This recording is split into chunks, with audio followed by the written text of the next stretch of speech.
नमस्कार, सुजस बुलेटिन में आपका स्वागत है। मैं हूं आपके साथ अश्विनी सरोही। एक नजर हेडलाइंस पर।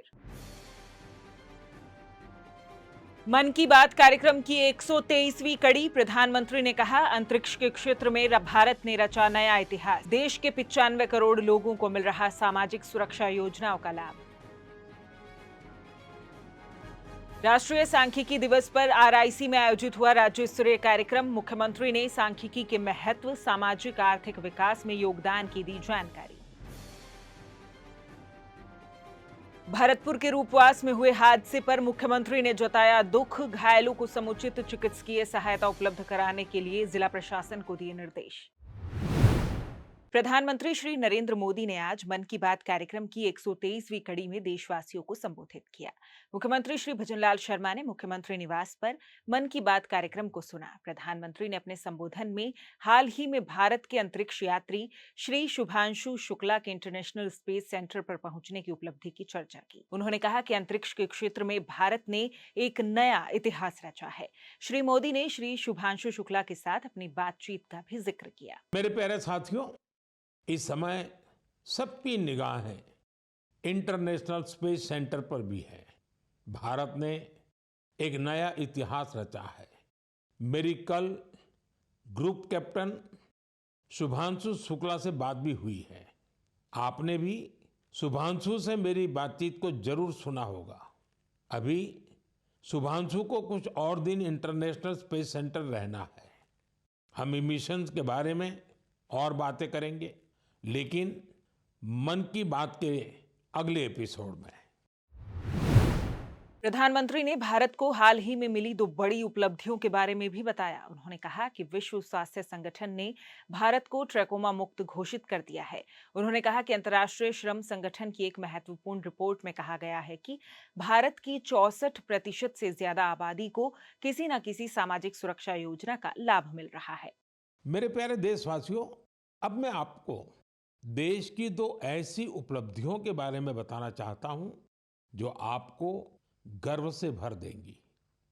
पहली उपलब्धि तो हमारे स्वास्थ्य से जुड़ी है। आप में से बहुत से लोगों ने आंखों की एक बीमारी के बारे में सुना होगा, ट्रैकोमा। ये बीमारी बैक्टीरिया से फैलती है।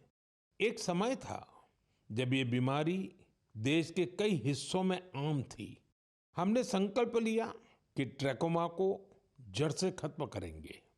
और मुझे आपको ये बताते हुए बहुत खुशी है कि विश्व स्वास्थ्य संगठन यानी WHO ने भारत को ट्रैकोमा फ्री घोषित कर दिया है। साथियों, आज भारत में ज्यादातर आबादी किसी न किसी सोशल प्रोटेक्शन बेनिफिट का फायदा उठा रही है।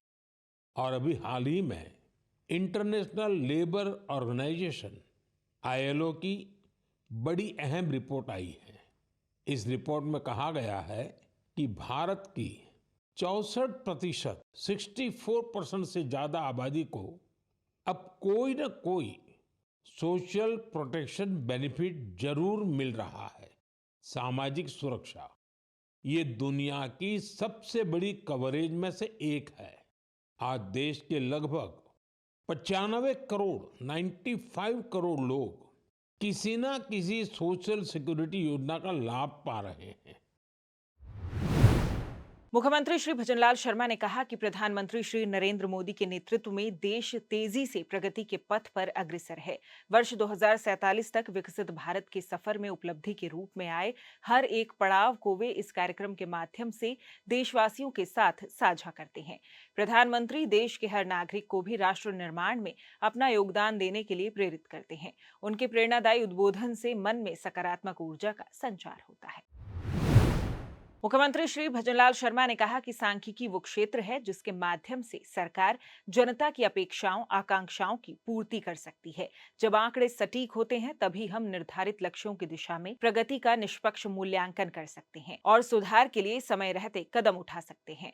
उन्होंने आंकड़ों की गुणवत्ता, पारदर्शिता एवं उपयोगिता को और अधिक सशक्त बनाते हुए विकसित भारत और विकसित राजस्थान के संकल्प की सिद्धि का आह्वान किया। श्री शर्मा आज राजस्थान इंटरनेशनल सेंटर में प्रोफेसर प्रशांत चंद्र महालनोबिस की जयंती के अवसर पर आयोजित 19वें राज्य स्तरीय सांख्यिकी दिवस समारोह को संबोधित कर रहे थे। उन्होंने कहा कि राज्य सरकार ने प्रदेश में सांख्यिकी तंत्र को सुदृढ़ करने की दिशा में महत्वपूर्ण निर्णय लिए हैं। राज्य में 68 नवीन ब्लॉक सांख्यिकी कार्यालयों एवं 8 नए जिलों में सांख्यिकी कार्यालयों की स्थापना करने के साथ ही सांख्यिकी कार्यालयों में आवश्यक संसाधन उपलब्ध कराए जाने के प्रावधान भी किए गए हैं। मैं आप सभी को 19वें राष्ट्रीय सांख्यिकी दिवस की हार्दिक शुभकामनाएं और बधाई देता हूं। देश में सांख्यिकी प्रणाली को सुदृढ़ करने और नीति निर्माण को वैज्ञानिक तथ्यों तथा आंकड़ों पर आधारित बनाने का श्रेय प्रोफेसर महालनोबिस की दूरदर्शी चिंतन को जाता है।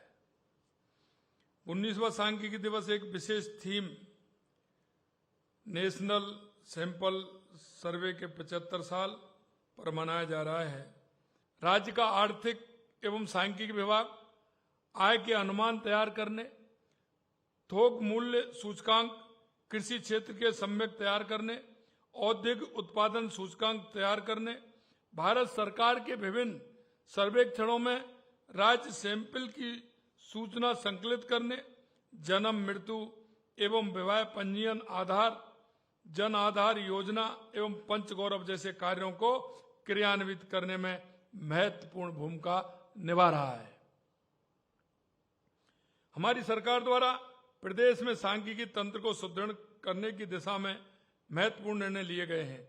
राज्य में 68 नवीन ब्लॉक सांख्यिकी कार्यालय एवं 8 नए जिलों में सांख्यिकी कार्यालयों की स्थापना की गई है। इस अवसर पर मुख्यमंत्री ने स्टैटिस्टिकल ईयरबुक 2025 और राजस्थान एसडीजी स्टेटस रिपोर्ट 2025 का विमोचन और एसडीजी वेबसाइट 2.0 का शुभारंभ किया। साथ ही उन्होंने राज्य में सांख्यिकी के क्षेत्र में उत्कृष्ट कार्यों के लिए जयपुर जिला कलेक्टर श्री जितेंद्र सोनी सहित 16 अधिकारियों व कर्मचारियों को राज्य स्तरीय प्रोफेसर पीसी महालनोबिस सांख्यिकी पुरस्कार से सम्मानित किया।